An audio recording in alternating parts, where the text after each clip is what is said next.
for tuning in to Now You See TV. This is your host, John Pounders. Please be sure to share, like, subscribe, and comment on this video so that others can hear and understand the truth in this broadcast. Today we have our friend Gary Wayne, the author of the Genesis 6 Conspiracy. I'm about 3/4 of the way through this book, and let me tell you that this book, hands down, has the most information regarding secret societies, bloodlines, and their hidden knowledge than any other book I have ever read. Tonight we'll be talking about a portion of Gary's book that has to do with the holy Enoch and the evil Enoch from the line of Cain. Enochian magic, secret societies, pyramids, giants, fallen angels, and all occult learning stem from one of these Enochs. Gary, welcome to the show. Glad to be here, John. I've been very much looking forward to getting together with you, and I'm hoping it's going to be a very interesting night. Yeah, let me start by saying that your book has so many things with ample references, and most of these things I was completely unaware of, and I've read a lot of books.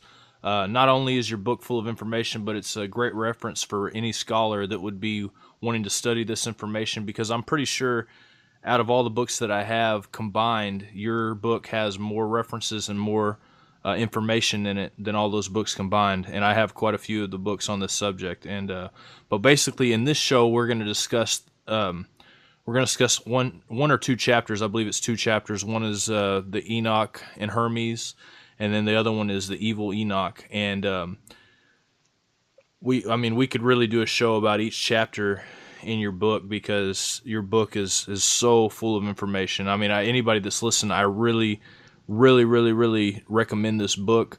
I'm about 3/4 of the way through, and I've had to read each chapter very slowly so that I can filter all this information that's coming through, because most of this stuff I've been wondering about almost my whole life, wondering where a lot of this stuff comes from, wondering about the pyramids, wondering about who Hermes was, wondering about where Enochian magic came from, and this chapter right here fills a lot of that in. So if you would, let's go ahead and get started, man. I'm really excited too. One thing about, we're going to be meeting in Nashville coming up next month and doing a video interview, man, and that's amazing. I'm really looking forward to that. I'm looking forward to it too, as well, John, and I want to thank you for the nice comments you made about the book, and just want to underline that there is a lot of information in the book, and there's over 100 pages of endnotes to support what I'm writing so that everybody can track it back. And that was one of the goals that I wanted to do when I wrote the book, is I wanted to bring credibility to this whole genre and bring new information that other people haven't thought about, and connect dots that other people haven't connected before. And when we talk about the subject of Enoch, this is one of those unconnected dots in terms of who Enoch was and the far-reaching impacts that Enochian literature has. And so it's very, very important to understand who Enoch was. And we're going to talk about two Enochs tonight, just to get people prepared. But this is key to the whole Nephilim narrative, in my opinion. I totally agree, man. It's a key to all the hidden knowledge, in my opinion, as well. I mean, this is where most of it stems from, am I right? That's absolutely correct.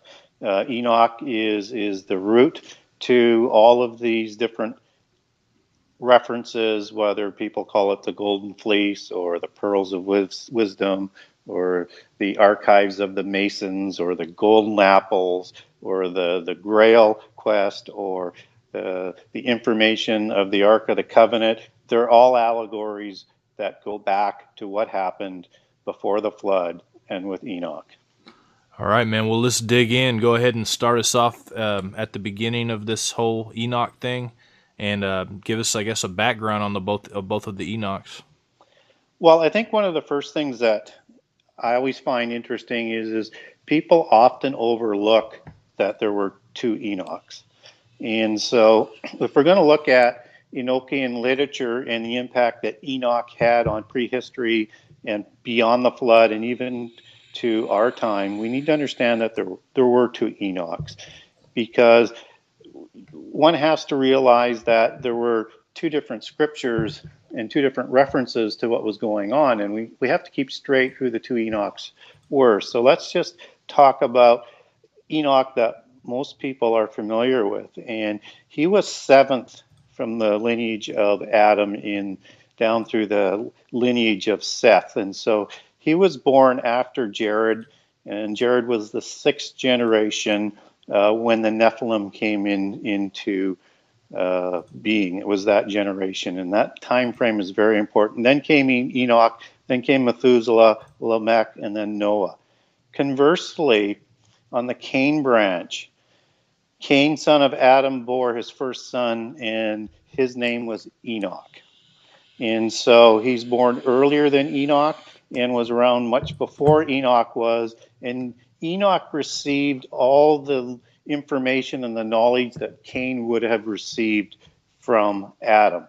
And when we look at what happened in Eden according to Gnostic recollections and or Freemasonry recollections and Masonry, antediluvian Masonry as they like to call it, they have many, many legends about this. And Adam received education, information, knowledge from heaven, and he passed it on to his two sons.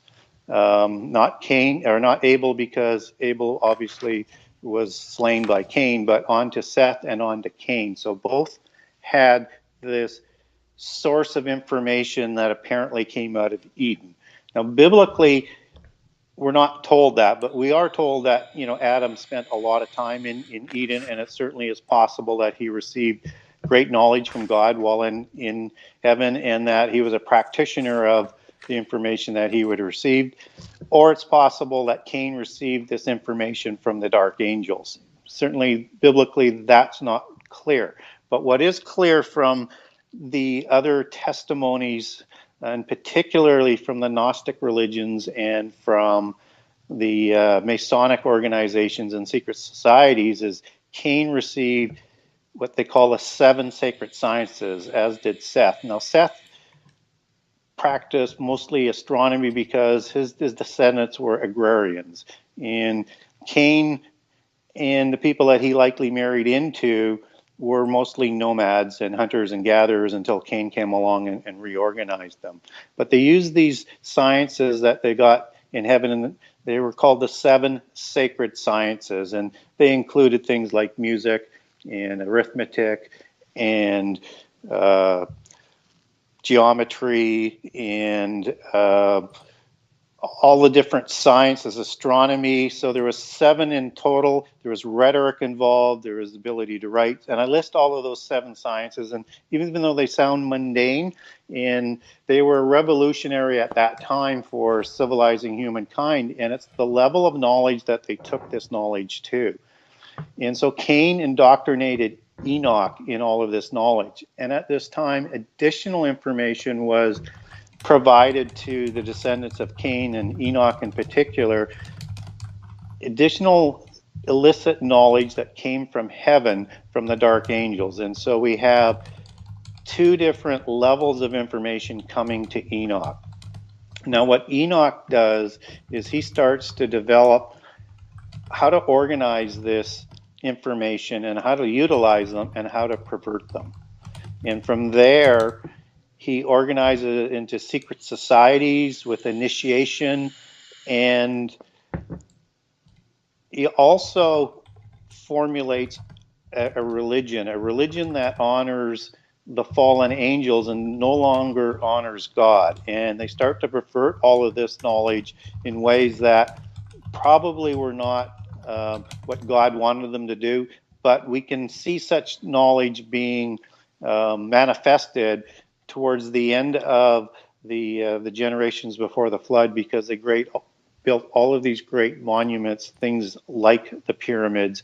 And when we look at mythologies from around the world, we see a civilization, and let's say several civilizations from their perspective, because they looked at more than just the Sumerian civilization, but civilizations that were all over the world. And there was either 3 or 4, depending on which one you look at as major civilizations or empires. And they developed civilizations that had significant technology, significant information, significant advancements in the ability to build. And they did it all to honor the great architect of the universe, as they like to call him, which of course was Lucifer. Yeah, so basically, I this is on the subject. I had a friend that had given me a book, or he tried to give me a book. I told him I didn't want to read it, but the book was about Hermes. Tell us how Enoch and Hermes are basically the same, one and the same. Yeah, so Enoch from the Cain line became very, very famous for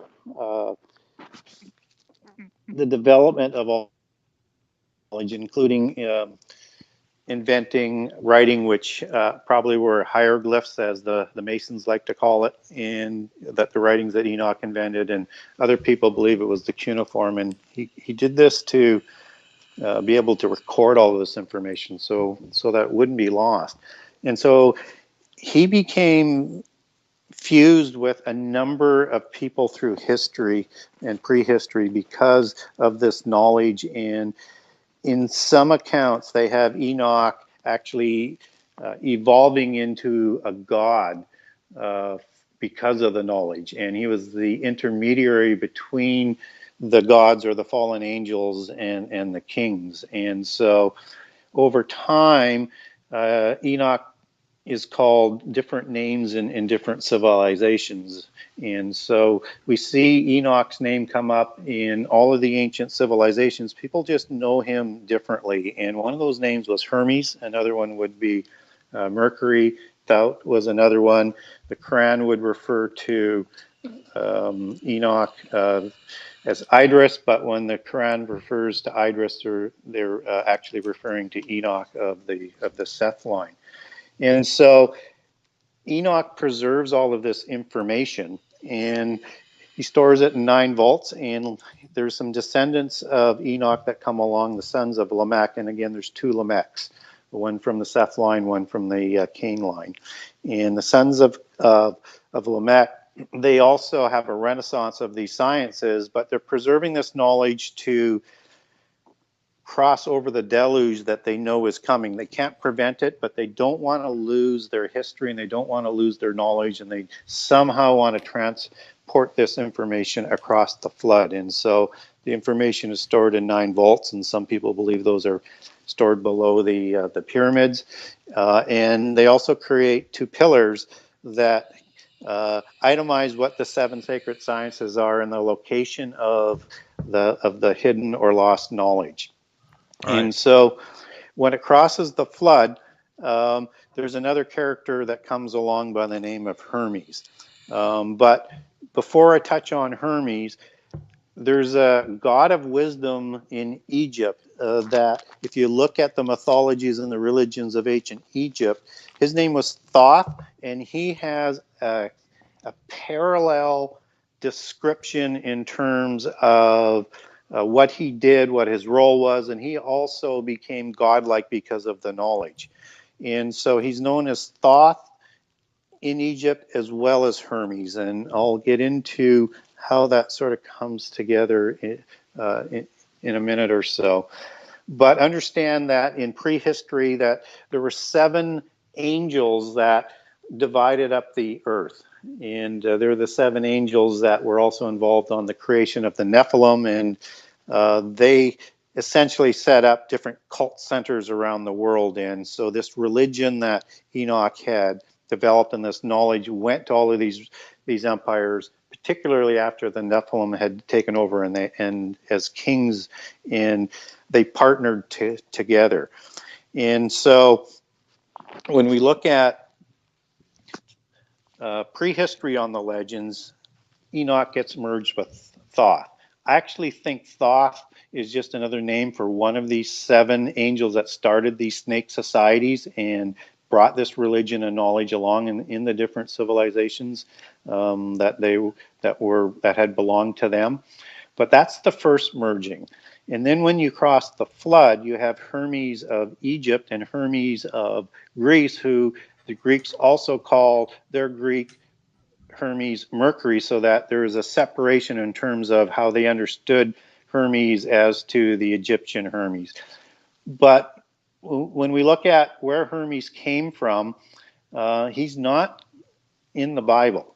And so his name is very, very difficult to track, except that if we get into Masonic legends, we understand that Hermes partnered with Nimrod at Babel. And it was Hermes who found these two pillars that I was talking about before.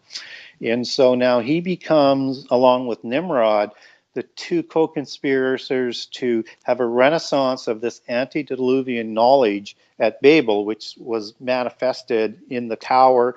And we understand the power of this information that they had just gotten their hands on and started to redevelop in the post-diluvian world. When we look at the Babel account, and paraphrasing what it says in Genesis about Babel is that with one language and working as one people, there's nothing that they will not be capable of doing. And this goes to this knowledge that I was talking about. So Hermes, after Babel, he moves off to Egypt with Mizraim and with Ham to start the Egyptian civilization again. And Nimrod stays in Chaldea and continues to develop as best he can with the different languages and all the different things that they have to deal with, the development of this knowledge and this religion again. And people will know the Chaldeans as the Babylonians and the wise men who produced the Magi. I think everybody's really familiar with that, but they don't really know exactly how they got that information.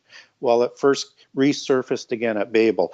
And so Hermes, once he moves over with Ham and Mizraim to Egypt, they start all of this development of the religion and the mysteries again in Egypt, and that's where Hermes starts to get fused with Enoch. And then there's a third Hermes that comes along quite a bit later, who was the father of alchemy, which is one of the offshoots of the knowledge of these seven sciences.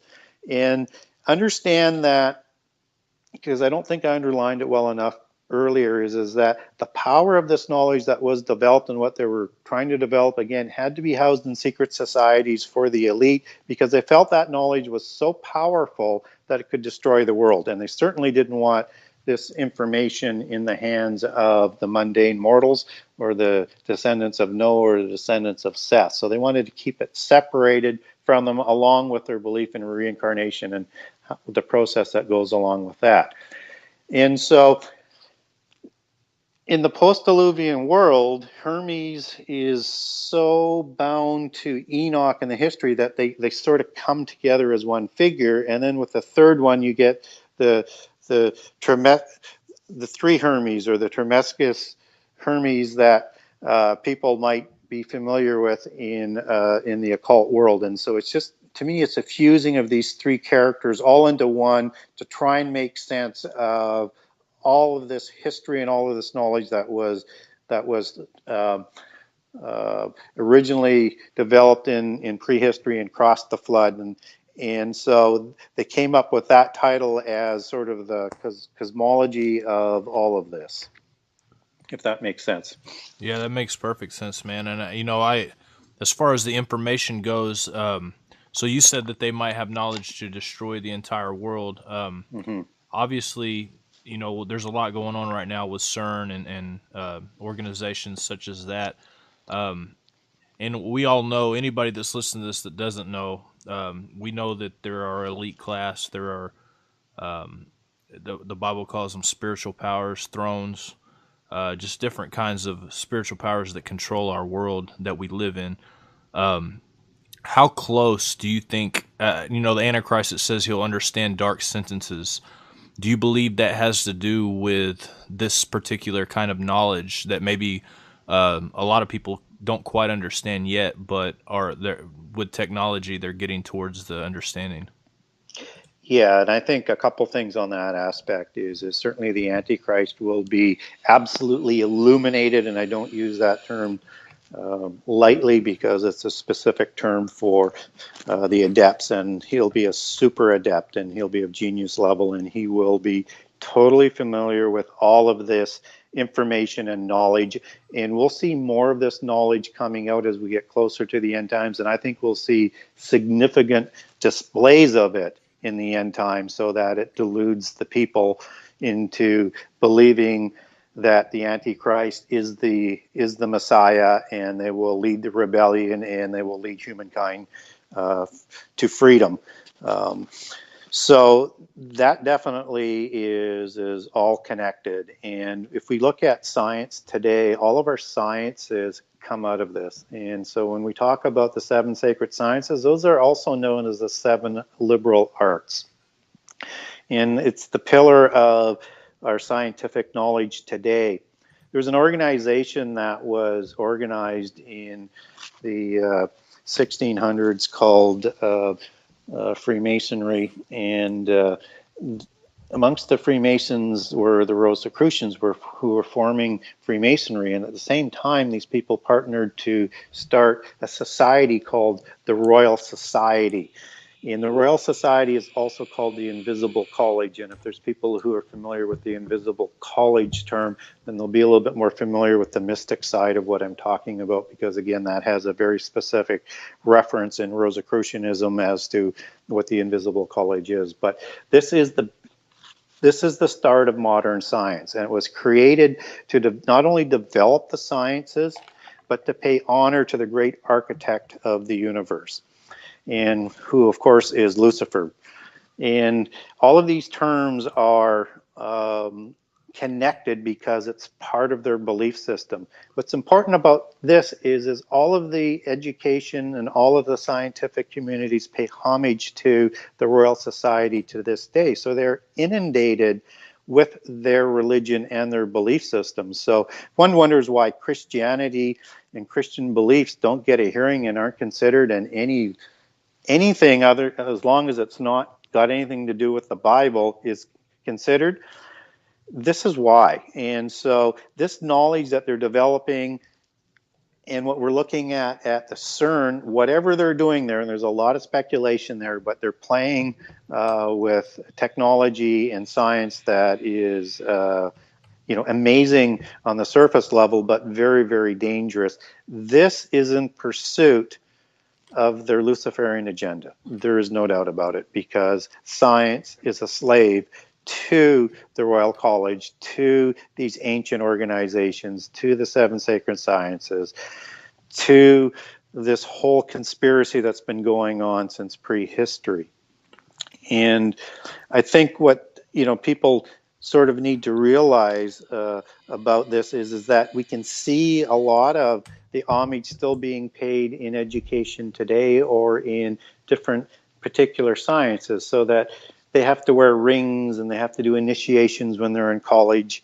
And we look at, let's say, the medical society, for example. Just look at any of those symbols that they're using, and I'll use the medical societies, whether it's doctors or it's institutions, they use this snake wrapped around a stick motif. And that's their Hermes motif. And you're going to see a dual snake motif and a single snake motif, and some of them will have Hermes sandals on the bottom. Every organization in the medical field will have a variation of it. And I'll even take that back, where it goes back to Greek mythology and how that was developed. But both of those lead directly back to the snake societies of old and the knowledge that they possessed. And certainly medical knowledge has been always a big part of these sciences and knowledge. Now, one thing when I was reading in your book on the chapter, it's called Enoch the Evil, you were talking about a city in Egypt called Hermopolis, if I'm pronouncing that right, and it was the home of the Great White Brotherhood. Yeah. And I know that you discussed that later in your book. Can you kind of explain that just a little bit to us? Sure. People are probably familiar with the Great White Brotherhood of the Illuminati today.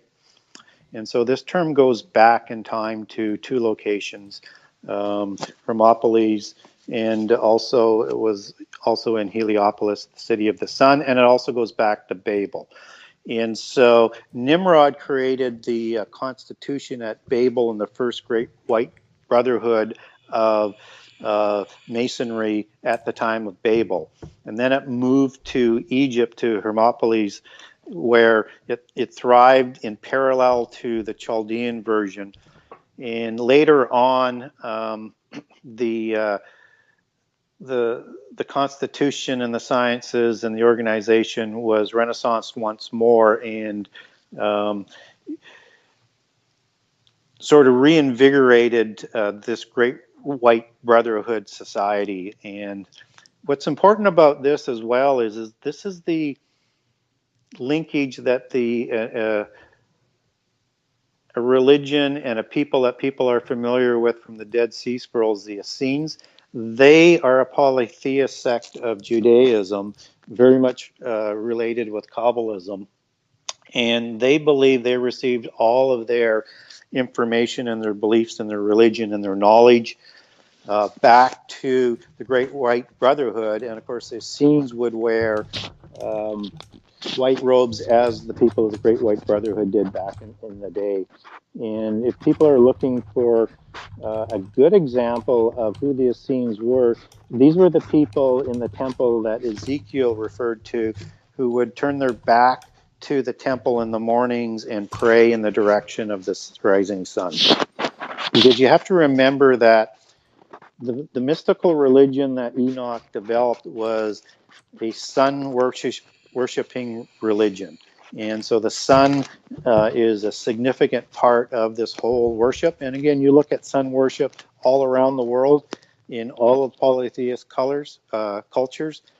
This is not a coincidence. This is just taking it back to the root. Yeah, exactly, man. And you can see sun worship in a lot of Christianity. It's been infiltrated into that. You can see sun worship in so many different religions. I mean, any religion has pretty much been infiltrated with it. One thing I wanted to ask: do you think that most Masons think that they're following the teachings of the Holy Enoch? Do they think that they're involved in this holy branch as opposed to the evil branch? And I'm not talking about the elite that are in the know, not the initiated, but the average Mason. Are they going to believe that they're involved in holy teachings? Yes, the lower level initiates will be deceived in this manner, and it's done for two reasons. One is so that they're not scared away from the organization. They'll be initiated into Luciferian doctrine at the 33rd degree or the third level of perfection, depending on which organization of Masonry you're talking about, because there's two. There's the Scottish Rite, and then there's also the York Rite. So, but at that level of perfection, they'll learn who the true God is that they worship. But the lower levels will think and believe that this is Enoch from the Seth line. The second reason that they did it was you have to look at Catholicism and the Roman Church. They were very, very aggressive against any belief system or religion or organization that ran contrary to the Christian religion. And so they, over time in the last 2,000 years, they meshed these two Enochs together to put on this sort of cloak of being righteous, as opposed to who the true Enoch is that they recognize. And they recognize Enoch as their true patriarch. And Tubal-Cain is yet another one of those patriarchs that they look to in a very, very high regard, just as they look at Lamech, son of Cain, as a key player and a patriarch, and in particular, a few other of Lamech's progeny. I already mentioned Tubal-Cain, but certainly Nama, Jubal, and Jabal. Those are the key ones that they certainly recognize from the seven sacred sciences and developing in prehistory. But Tubal-Cain, for the most part, and Enoch and Cain are the most important figures in Masonry as far as their prehistory records go. Okay, and another thing, you're talking about the two pillars. One person that a lot of Freemasons like to refer to as Hiram Abiff, and the pillars that they built, I guess, would be Jachin and Boaz. And most people say that, I've talked to several Masons that say the secret of Freemasonry lie in the pillars of Jachin and Boaz. Is there any significance to those pillars that go along with the pillars that you mentioned in this chapter? Yeah. So, Solomon is in the other belief system is considered one of the great magi's, one of the great wizards, one of the great sorcerers of all time, and also one of the grand superintendents of Masonry as well. And that's more of a usurping of biblical stories and all of the sort of allegorical things that went along with Solomon's reign. But certainly Hiram Abiff was a real figure, and he received this building knowledge down through the building organizations, which is again another arm of the 6,000 year conspiracy of the knowledge on how to build these great temples and things. And so his knowledge through the Cretan builders, where they received their information from, was utilized and helped building the temple. And all of this is designed just to delegitimize Christianity and to, again, give them that sort of level of pedigree and level of authority. But really, in terms of going right to the pillar of their belief system, it's just another allegory of several things that are coming together in the pillars. But and they're quite prominent in Freemasonry, but I don't think that it goes to the core of their beliefs. It's just another allegory. Just something to kind of confuse the members below 33rd degree. Yeah, it's just, again, and the Illuminated will have a different take on the meaning of that than what they teach the lower level. So there's two meanings to all of the allegories that they teach the lower levels. There's the one to those who aren't ready yet to learn the true message, and then it's what the true message is. And that's, you have to understand that part of this whole society that was built by Enoch and Nimrod and the Great White Brotherhood of Egypt is that these organizations have circles within circles. So the Illuminati is at the small little circle of Freemasonry, and only those who are illuminated at the 33rd degree level know all of the information and what the true information is. Right. Yeah, and that's one thing that if anybody's Masons and they are listening to this, they really need to take heed to what is being said here and buy this book, because all of the information that Gary is giving right now is referenced in the teachings that are probably in your library as a Freemason. And what you really need to figure out what you're doing. I know that my uncle was a 32nd degree Freemason. He was a Shriner and also Scottish Rite, and he was one of the potentates, and he was also a Baptist minister.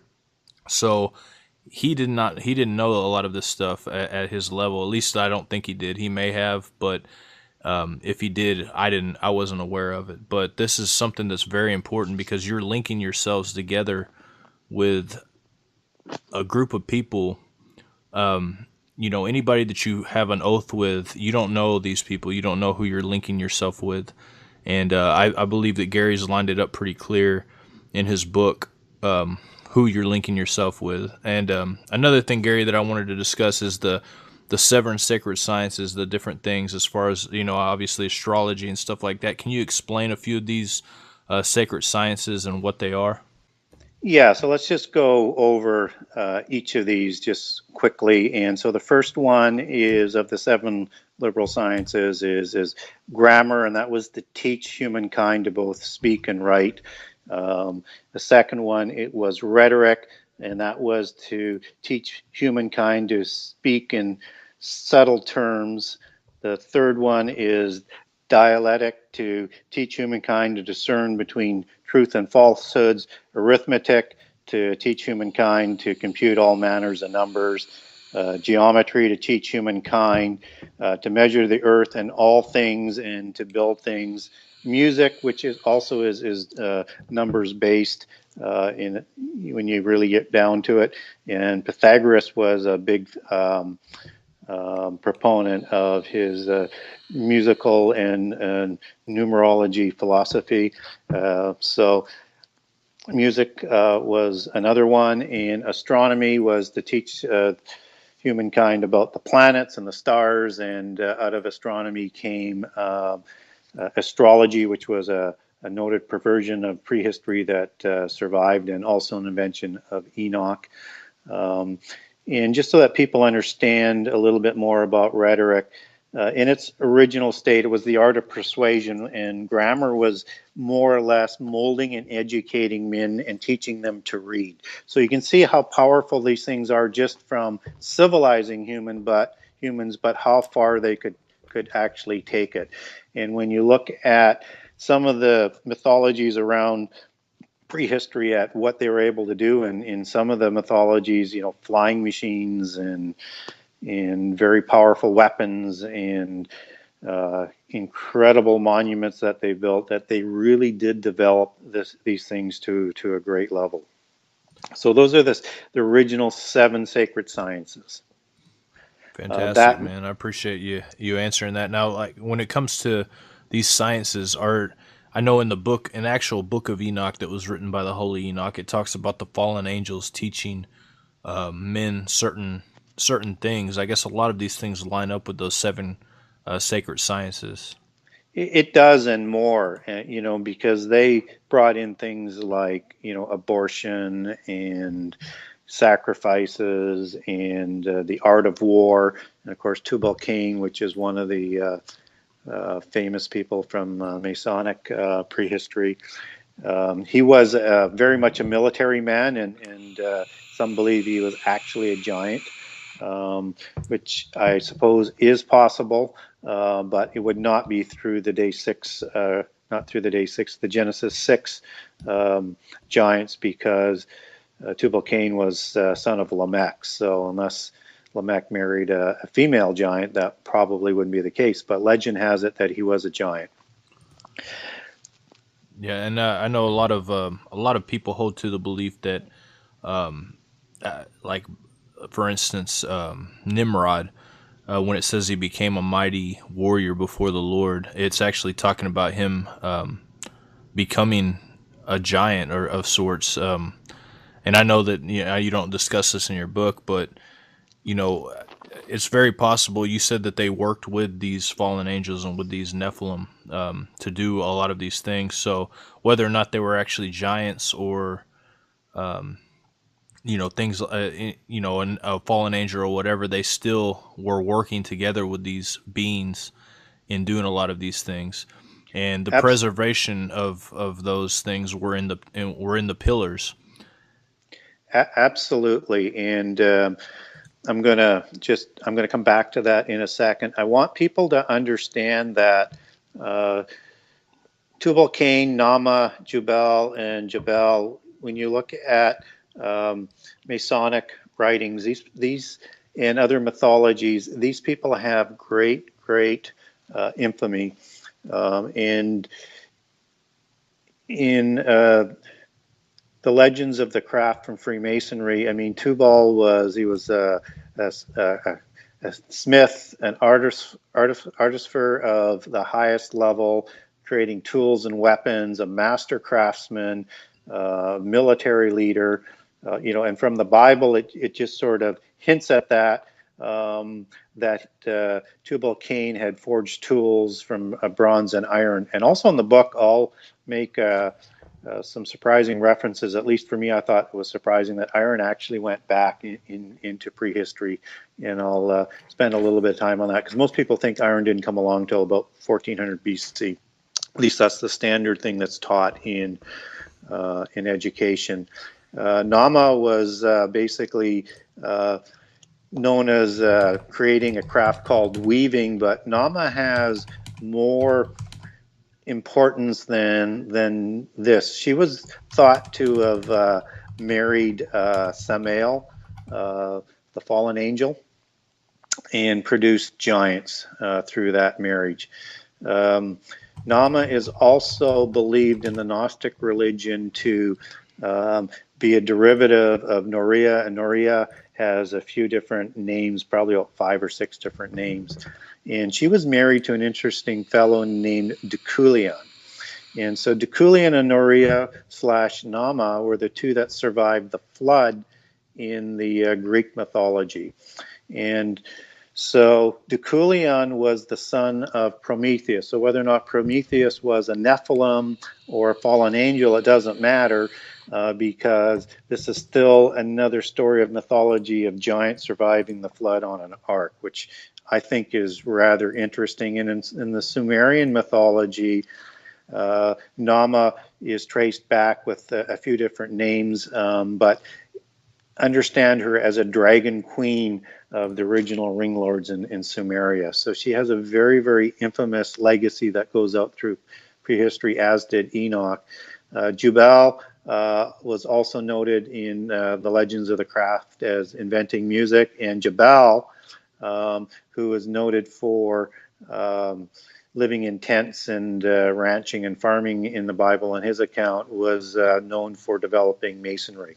So these were the 4 that really took the renaissance of the 7 sacred sciences to the new level in the generation immediately following the entrance of the Nephilim. And they would have partnered with the Nephilim, and it would have become the statewide religion of prehistory. And we see that again in so much entertainment and so much mythology, that when you see kingships, you have these Merlin type wizards, or the wizards that you see in the Lord of the Rings, or if you look at the priests of Egypt. And this is that partnership that happened. So you had not only the religion and the kings, but you had this knowledge, and it was all centered, and it was all controlled through these secret snake societies. Yeah, my next question was going to be, how did the lineage of Cain go into the post flood? But I think you answered that. Now, you mentioned the Lord of the Rings and Ring Lord. I know you talk about all this stuff in your book. That's why people really need to get it. But it's so interesting to me that and Atlantis and all these things just tie in together to be basically the same thing. I mean, you look at these history books, and it's amazing to me how they all tie together. And people that don't know, a lot of people, like I've talked to people before that think Lord of the Rings is a Christian-based film, and that couldn't be farther from the truth. It is as far from the truth as you can imagine. It does bring to reality some information of what that pre-flood world was like, but it is totally from a adversarial perspective, totally from a polytheist perspective. And the Anunnaki from that time were the kings, and so they were the ring lords. They had all of the kingships were Nephilim, and they were anointed at Nippur to be kings, to rule the earth. And that was a ring of kings, a circle of a table that they would meet at. And that's, you can see that reflected again in the King Arthur round table. When you see Lord of the Rings, and you see the 2 different kinds of little people between the elves and actually there's 3 kinds of little people in there. They're talking about perhaps different beings that were around before the flood, because that sort of legacy and mythos just absolutely continues. And again, we're not going to talk about aliens in this show, but there's a direct connection to those little people that they keep track of in the various fairy tales and legends and new literature. There's one that looks very much like, and is likely the gray alien. So this is the furthest thing that you can possibly imagine from a Christian perspective. But it probably does give us a little bit of glimpse into prehistory. Okay, so I mean, we got books like Homer's Iliad, the Theogony, and stuff that mention all these things, and there's a lot of like the Roman culture and the Greek culture. I was reading a book about Nero the other day that said he had an ogre that fought in his gladiator stuff. I mean, all these things are mentioned in these books that most of the cultures consider history. And so like I said before, if the people that are listening that are Freemasons or that are just normal people would go and read their books that their craft believes, they would see this information. What do you suggest, I guess, to people that are seeking this information? In your book, you have all these references for all these different books. How readily available were these books for you? I know that, I mean, I can't imagine how many hours and upon hours that you spent putting this stuff together. Yeah, so most of the books are quite readily available. It's easy to get books and copies of books, about Greek history and Sumerian history. But when you get into secret societies like the Legends of the Craft, those can be very, very difficult to get. Getting the Vedas can be very, very difficult, especially in English, and you only get pieces at a time. Getting the Popol Vuh was very, very, very difficult. But you just, unless you're really into the umpteenth end of it like I am, all of this other information's very easily gotten. Either you can get it from libraries or you can order them online. And I wanted to stress this again to people that are listening. Get this book. I mean, we're talking. This is two very short chapters in the book that we're discussing in an hour show tonight. I mean, these are probably one of the two of the shortest chapters in your book, and we just did an hour show about it. So you really need to get this book. There's so much more about this. We're talking bloodlines that come from post flood or pre flood all the way to today, and Gary lines them all out in this book and shows you how they all fit together over time. And we were talking about Muslim philosophy, that Idris, it was one of the people, I guess that would be Enoch. Am I right? Correct. Yeah. Correct. So you're talking about Buddha, all these different people that kind of all line out together in and they go all the way to bloodlines that are ruling the world right now.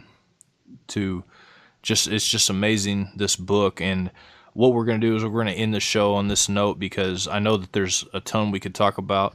Like I said, we only got into two chapters of this book, and there's so much more. I mean, you have over near 1,000 pages of knowledge that goes all the way to the end in this book, Gary. And I'm really impressed with it, man. And I know that a lot of people, we make sure you subscribe and do all that stuff on here, because I am going to be interviewing Gary in Nashville in October, and I'm going to be doing it via video, and we're going to be talking about different things about his book and just a whole nother subject. And so make sure to get the book.